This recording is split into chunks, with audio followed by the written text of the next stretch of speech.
یہ ایک نوجوان جیم کام کی کہانی ہے۔ یہ دنیا کا واحد انسان تھا جو ایک دستخط سے 5 منٹ میں 19 بلینز کا مالک بن گیا تھا، جو ایک ہی دن میں دنیا کے 100 ارب پتیوں میں شمار ہو گیا تھا۔ یہ کون تھا؟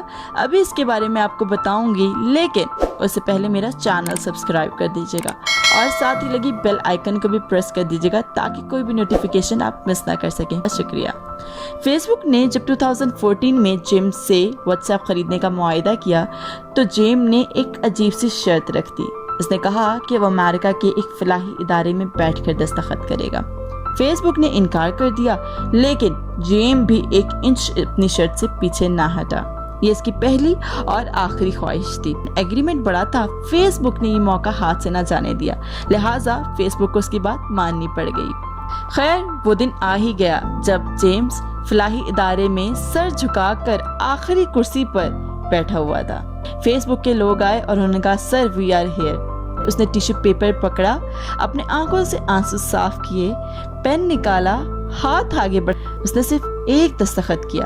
جی ہاں، اس نے صرف ایک دستخط کیا اور 19 بلینز کا بیٹھے بٹھائے مالک بن گیا۔ 38 ایئرز میں وہ دنیا کے بلینئرز میں شمار ہو گیا تھا۔ آپ کو اس کے بارے میں بتاتے ہیں کہ یہ کتنا غریب۔ جان کم یوکرین کے یہودی خاندان میں پیدا ہوا تھا۔ یہ پیدا ہوتے اتنا غریب تھا کہ نہ بجلی، نہ گیس اور نہ ہی پانی میسر تھا۔ گرمیاں خیر سے گزر جاتی تھی، لیکن سردیوں میں پڑوس کے فارم ہاؤس پہ بھیڑوں کے ساتھ انہیں لپٹ کر سونا پڑتا تھا۔ غربت تو تھی ہی، لیکن اب اس میں ظلم بھی شامل ہونے لگ گیا تھا۔ یوکرین میں 1992 میں یہودیوں پہ ظلم شروع ہو گیا تھا۔ والدہ نے نقل مکانی کا فیصلہ کیا تو والد نے منع کر دیا، لیکن والد اپنے بیٹے کا ہاتھ پکڑا، اس کی کتابیں پیک کی اور ساتھ امریکہ آ گئی۔ اتنے غریب تھے، ان کے پاس صرف 2-4 کپڑے ہی تھے اور کچھ کتابیں تھیں۔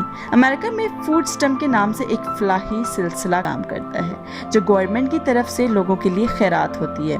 یہ لوگ اتنے غریب تھے کہ اب اسی فوڈ سٹمپ کے اوپر ہی زندہ تھے، لیکن اخراجات تو پورے ویسے نہیں ہو سکتے تھے، تو جیم ایک سٹور میں کام کرنے لگ گیا تھا۔ وہاں فرش کو صاف کرنے کے ساتھ ساتھ واش رومز، پورا ہال صاف کرتا تھا۔ 18 سال کی عمر میں ہی اسے کمپیوٹر ایپلیکیشن میں بہت شوق ہونے لگ گیا تھا۔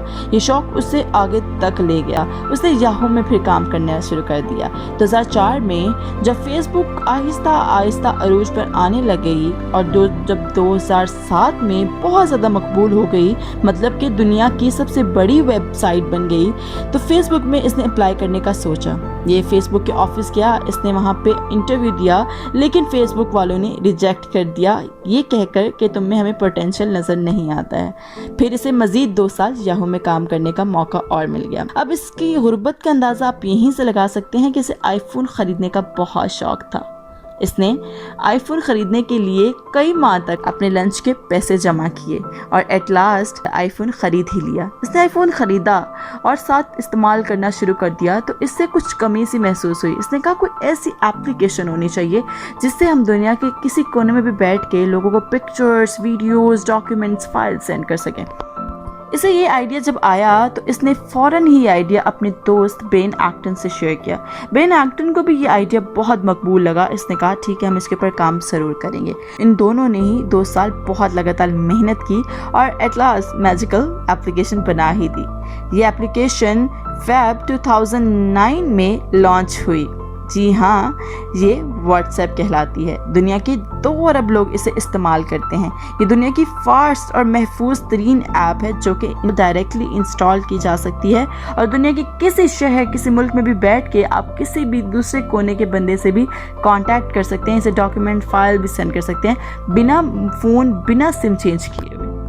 اس سے فیس بک نے جب رابطہ کیا تو اس کی ہنسی نکل گئی۔ اس نے کہکا لگا کر کہا کہ یہ وہی ویب ہے، یہ وہی لوگ ہیں جنہوں نے مجھے فیس بک پہ جاب کرنے سے منع کیا تھا اور یہ کہہ کر ریجیکٹ کر دیا تھا کہ ہمیں اس میں کوئی پوٹینشیل نظر نہیں آتا ہے۔ اس نے دستخط تو کر ہی دیے اور 19 بلینز کا بیٹھے بٹھائے مالک بن گیا۔ آپ 19 بلینز کا اندازہ پاکستان کی فورن ایکسچینج سے لگا سکتے ہیں کہ فورن ایکسچینج ہماری 12 بلینز ہے اور وہ اکیلا بندہ 19 بلینز کا مالک تھا۔ آپ کے دماغ میں ایک سوال نہیں آیا کہ اس نے وہ عجیب سی شرط کیوں رکھی؟ اس نے وہ شرط فلاحی ادارے والی اس لیے رکھی کیونکہ جب وہ امریکہ کی طرف شفٹ ہوئے تھے اور فوڈ سٹمپس کے ذریعے فوڈ لیتے تھے تو اس کی والدہ اور یہ ویٹنگ روم میں بیٹھ کے کافی گھنٹوں انتظار کیا کرتے تھے. صبح کے آ کے شام کو گھر جایا کرتے تھے اور اس دورانیے میں انہیں کئی باتیں سننے کو مل جاتی تھی. فوڈ سٹمپ کی خواتین وہاں پہ بیٹھ کے انہیں کئی باتیں کرتی تھی. اسپیسیفکلی وہ خاتون جو انہیں فوڈ دیا کرتی تھی, وہ کہتی تھی کہ تم لوگ کیا ایسے ہی غریب رہو گے, ہمیشہ روز آ جاتے ہو, کیا کوئی کام نہیں کرتے. کئی بار وہ باتیں سننے کو مل جاتی تھی. تو اس کی والدہ بہت نازک مزاج کی تھی اور وہ رو کے چپ ہو جایا کرتی تھی, لیکن جیم کو یہ بات بہت بری لگتی ہوتی تھی. اب انٹرسٹنگ بات یہ ہے کہ جب جیم کام نے یہ وہ شرط رکھی تو وہ خاتون وہیں پر تھی. دستخط کیے جیم کام نے تو اس خاتون کے آگے وہ چیک رکھ دیا جس کے اوپر 19 بلینز لکھے ہوئے تھے. اس نے کہا دیکھو finally I get a job, اور یہ کہہ کر جیمز وہاں سے چلا گیا. جیمز آج بھی اپنی ماں کو یاد کرتا ہے, لیکن اسے پتہ ہے یہ سب اس کی ماں کی دعاؤں کا ہی نتیجہ تھا. اس نے جو اتنی محنت کی اس کی ساری ماں کی ہی دعا تھی. جیمز سے جب ایک شو میں پوچھا گیا کہ جیمز آپ کو کیا یقین تھا کہ آپ کچھ ایسا کام کر جائیں گے جو کہ کبھی کسی نے نہیں کیا, تو جیمز نے کہا کہ یہاں دنیا کے لوگ کئی کاموں پہ اپنا فوکس لگانے کی کوشش کرتے ہیں, جبکہ میں نے شروع سے ہی سوچا تھا کہ میں ایک کام کروں گا اور اس پہ ڈٹرمن رہ کے اپنا 100% دوں گا. اس اپنی ایفرٹ کو چیزوں میں بانٹوں گا نہیں, فیلڈز میں بانٹوں گا نہیں, بلکہ ایک ہی چیز میں اپنا 100% دوں گا. اور مجھے پتا ہے کہ کوئی نہ کوئی چیز تو میں نے بنا ہی لینی تھی. خیر, ہمیں بھی اپنی تھوڑی سی کوشش کرنی چاہیے, ہمیں بھی اپنا انٹرسٹ ایک ہی فیلڈ میں رکھ کے آگے چلنا چاہیے تاکہ ہم اسی فیلڈ کو اپنا 100% دے سکیں. ایسے ہی اگر ہم کوشش کرتے رہیں گے تو دیکھیے گا ایک نہ ایک دن ہم بھی جیم کام کی طرح اپنا نام بنا لیں گے. تو خوش رہیں, خوش رکھیں, اسٹے پازیٹیو, اسٹے سیف. اللہ حافظ.